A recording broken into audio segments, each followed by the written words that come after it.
नमस्कार बच्चों, मेरा नाम है राहुल और आप देख रहे हैं सीबीएसई क्लास। काल पत्रक 73 कर रहे हैं या 26, बात एक ही है, अभी थोड़ी देर में पता चल जाएगा।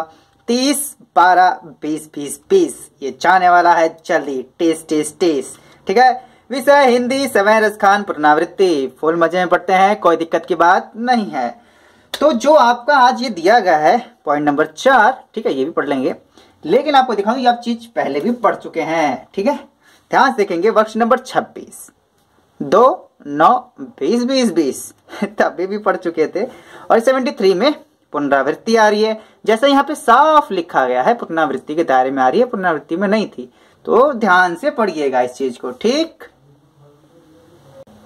तो पढ़ते हैं। परिचय। कवि रसखान जी ने अंतिम समय में कृष्ण की मनोहर मुरली की धुन और उनकी आकर्षक मुस्कुराहट का वर्णन किया है तथा कवि गोपियों की विविधता का वर्णन करते हुए कहते हैं कि गोपियां चाहकर भी श्री कृष्ण को प्रेम किए बिना नहीं रह सकती। मतलब उनको प्रेम करना ही होगा। इनकी इतनी उनकी श्री कृष्ण की इतना आकर्षण है श्री कृष्ण जी में। ठीक है, तो जो आपने वर्कशीट 26 है, 73, ठीक है, दोनों सिमिलर एक ही है। तो चलिए इसे आगे पढ़ना शुरू करते हैं। कानिंदे अंगुरी रही बो, जब ही मुरली धुन बंद बजे है। मोहनी तानन सो रसखानी, अटा चढ़ी गोधन, गह तो गह। टेरी कहो सिगरे ब्रज लोगनी, काली कोहू कितनो समझे है। मायरी वामुख सी मुस्कानिन, समरी न जय है, न जय है, न जय है। अब इसकी व्याख्या देख लेते हैं कैसे कर रखी है रसखान जी ने। ठीक है, तो रसखान ने इन पंक्तियों में गोपियों के कृष्ण प्रेम का वर्णन किया है। वो चाहकर भी कृष्ण को अपने दिलो दिमाग से नहीं निकाल सकती। जिससे आपको प्रेम हो जाता है ना, आप चाहकर भी नहीं निकाल सकते, ये बात सच है। इसलिए वे कह रही हैं कि जब कृष्ण अपनी मुरली बजाएंगे तो वो उनसे निकलने वाली मधुर ध्वनि को नहीं सुनेंगी। मतलब कान में उंगली डालेंगे भैया, नहीं सुनेंगी। वे सभी अपने कानों पर हाथ रख लेंगी। बिल्कुल सही।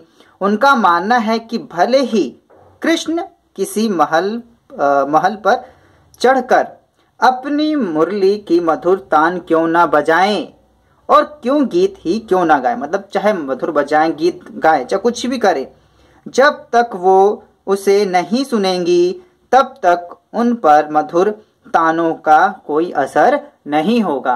ठीक है, जैसे कि मैं यहाँ निकालता हूँ, जैसे आप इस प्रकार अब तो आप लोगों के लिए कृष्ण जी मुरली बजाने थोड़ी ना आएंगे, लेकिन कभी भी आपका जब डीजे वाला गाना बजता है तो आप लोग शादियों में थिरकने ही लग जाते होंगे।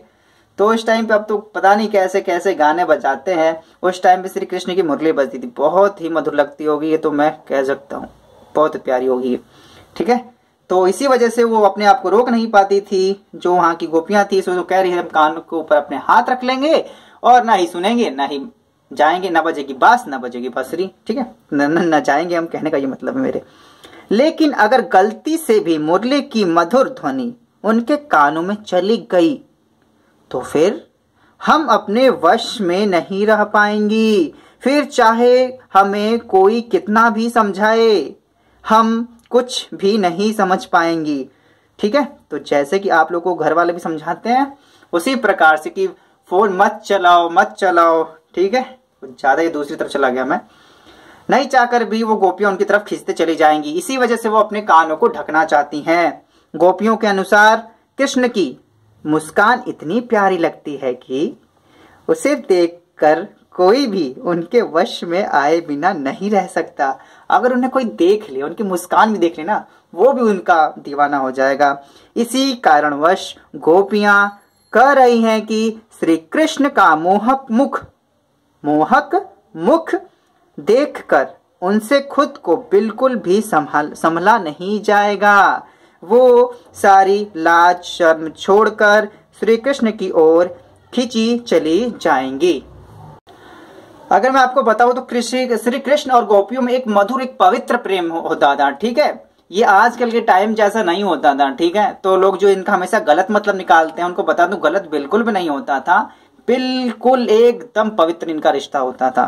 ठीक है, और श्री कृष्ण की मुरलियां क्या, गोपियां का, वहां के जितने भी गायें पशु पक्षी जितने भी होते थे सुनते ही उनकी तरफ खींचते चले जाते थे, इतनी मधुर बंसी वो बजाते थे।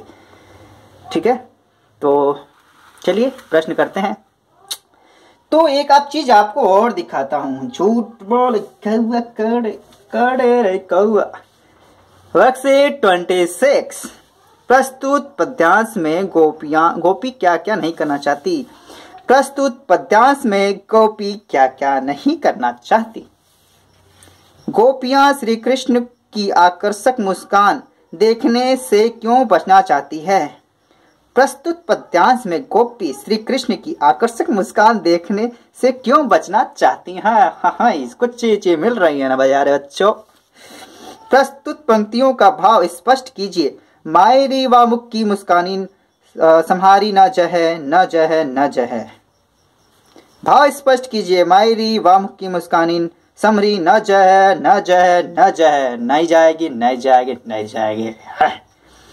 ठीक है, चौथा है जिस पंक्ति में कविराज खान जी का नाम आया है और इसमें, ठीक है, प्रश्न है तो प्रस्तुत शब्दार्थ में अपनी पंचशब्द के नाम को लिखना है। तो इसमें एक चीज, इसमें 4 ही थे, इसमें 5 है, तो इसमें जो चौथा प्रश्न है वो आपके लिए थोड़ा सा अलग है। ठीक है, बाकी सब सेम है। तो इस प्रकार से जो आपका पिछले वर्कशीट में अगर आपने आंसर लिखा है वर्कशीट 26, तो आप सेम टू सेम वो भी लिख सकते हैं, कोई गलती नहीं होगी। तो चलिए पहले का उत्तर लिख लेते हैं। प्रस्तुत पद्यांश में गोपी क्या क्या नहीं करना चाहती।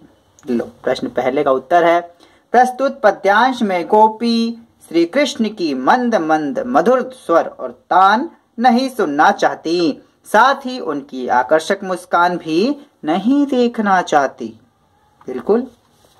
प्रश्न नंबर 2, गोपियां श्री कृष्ण की आकर्षक मुस्कान देखने से क्यों बचना चाहती हैं। प्रश्न नंबर 2 का इस प्रकार से आंसर लिखेंगे। उत्तर, गोपी श्री कृष्ण की आकर्षक मुस्कान इसलिए नहीं देखना चाहती हैं क्योंकि उन्हें लगता है कि अगर मैं श्री कृष्ण की आकर्षक मुस्कान देख ली तो मैं उनके वश में हो जाऊंगी। इसी वजह से वो उनके मुख को भी नहीं देखना चाहती। इतनी प्यारी मुस्कान है श्री कृष्ण की, वाह, देख के कितना अच्छा प्यारा सा लगता है। प्रश्न नंबर 3, प्रस्तुत पंक्तियों का भाव स्पष्ट कीजिए। मायरी व मुख की मुस्कानिन संहारी न जहे न जहे न जहे न जहे। ठीक है, प्रश्न नंबर 3 का उत्तर आपको इस प्रकार से लिख रखा। हाय री माँ, उसके मुख की मुस्कानिन इतनी मादक है कि उसके प्रभाव से बच पाना या संभल पाना अत्यंत कठिन है। मैं उससे प्राप्त सुख को नहीं संभाल सकूंगी। न जह न जह न जह। ठीक है प्यारे बच्चों, इस प्रकार से तीसरे का उत्तर लिख सकते हैं। चौथे का जो प्रश्न नंबर 4 है उसका उत्तर आप बिल्कुल सिंपल है। किसी पंक्ति में कवि रसखान जी का नाम जिस पंक्ति में आया उस पंक्ति को लिखिए। ठीक है, अगर ऊपर से प्यार से देखेंगे तो ये रहा। ठीक है, ये अब यहाँ से लेके यहाँ तक लिख देना। ठीक है, अगर आपको दिक्कत हो तो फिर भी मैंने लिख दी है, ऐसी नहीं है कि ठंड लग रही है, मैंने भी प्यारे बच्चों लिख दिए यहाँ पे। ठीक है, कानिंद अंगुरी रहीबो जब ही मुरली धुनी मंद बजा है, मोहनी तानन सो रसखानी। रसखानी यहाँ आई क्या, जहाँ पे मैंने अंडरलाइन कर रखी है। अटा चढ़ी गोधन गए है तो गए है। ठीक है, ये लाइन आपको लिखनी है प्रश्न नंबर 4 में, आपका उत्तर हो जाएगा। ठीक है, अब प्रश्न नंबर आ जाता है 5। ठीक है, प्रश्न नंबर 5 में आपको कुछ चीजों के उत्तर लिखने हैं। मतलब प्रश्न इस सवयों को पढ़कर आपको निम्नलिखित शब्दों के क्या अर्थ है समझाएं, उन अर्थों को लिखिए। मतलब उन अर्थों के अर्थ लिखने हैं, शब्दों के अर्थ लिखने हैं। अगर मैं पुरानी वर्कशीट 26, आइए प्यार इधर आइए, मजा आएगा। तो वर्कशीट 26, ठीक है, अभी आपने यही चीजें पढ़ी थी, यही चीजें पढ़ी और देखिए, ये आप देखिए जो आपने यहाँ पे उस टाइम पे भी आपको भावार्थ जो शब्दार्थ यहाँ पे बताया गया था, वही शब्दार्थ यहीं पे भरने हैं प्यारे बच्चों।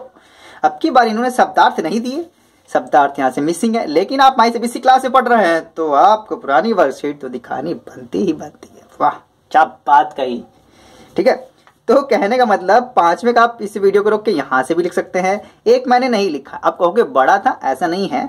ठीक है, गोधन गोधन सारी चीज यही मिल जाएगी। गोधन गोधन गोधन गोधन व्रत क्षेत्र में गाया जाने वाला लोकगीत। इस प्रकार से आप लिख सकते हैं गोधन। ठीक है, आप ये वाली वर्कशीट को रोक के भी आसानी से लिख सकते हैं। कानीन का मतलब कानों में, दे का मतलब देकर, अंगुरी का मतलब उंगली, रहीबो का मतलब रहूंगी, धुनी का मतलब धुन, बजह है मतलब बजाएंगे, मोहनी का मतलब मोहने वाली। वाह, मोहनी का मतलब मोहने वाली। गह गाएंगे तानन धुन, धुनों से, गोधन मतलब आपका व्रज में गाया जाने वाला लोकगीत। टेरी पुकार कर बुलाना, टिकोरी मार कर भी बुला जैसे बच्चे को ओए ऐसे हिसाब से बोलते नहीं, कुछ हिसाब से भी टिकोरी भी बोलते हैं इसे। सिगरे सारे, काल ही कल, वाह वाह, समझो है समझाएंगे। माँ झरी हे माँ, शक्ति दे माँ, हे माँ, मैं तुझे तू मुझे, नहीं है मायरी हे माँ। संभाली संभारी मतलब संभालना, न जय है नहीं जाएगी। अगर आपको यहाँ से लिखने में कोई समस्या आ रही है तो मैं आपको इस प्रकार से ये भी दिखा देता हूँ। कानीन मतलब कानों में, दे मतलब देकर, अंगुरी अंगुली, रहीबो मतलब रहूंगी, धुनी मतलब धुन, बजह मतलब बाजे बजाएंगे, मोहनी मतलब मोहने वाली, तानन मतलब तानों, धुनों से। ठीक है, दो अर्थ है इसके। गोधन मतलब ब्रज में गाए जाने वाला लोकगीत, गह मतलब गाएंगे, टेरी मतलब पुकार कर बुलाना, सिगरे मतलब सारे, काल ही मतलब कल, सुझे है मतलब समझेंगे समझाएंगे, मायरी मायरी हे माँ, शक्ति दे माँ, वाह वाह, उसके संभारी संभालना, न जय है नहीं जाएगी। ठीक है, तो दोनों से आप देख सकते हैं, मैंने इस वजह से दोनों दिखा दी। कई बच्चे कहें यार उसमें मेरी राइटिंग समझ में नहीं आ रही, क्योंकि इसमें थोड़ी थोड़ी सी जगह थी, मैंने उसी में भर दिया। उम्मीद है लेकिन फिर भी प्यारे बच्चों आप समझ जाओगे। मैं सीबीएसई क्लास की वर्कशीट को देखने के बाद कैसा लगा कमेंट प्यारे करके बताइएगा। आपके जो कमेंट है ना और लोग भी पढ़ते हैं, ये बात मेरे को पता चल गई है, तो आपके कमेंट का इंतजार रहेगा। मैं सीबीएसई क्लास की इस वीडियो को देखने के लिए धन्यवाद। जय हिंद, जय भारत।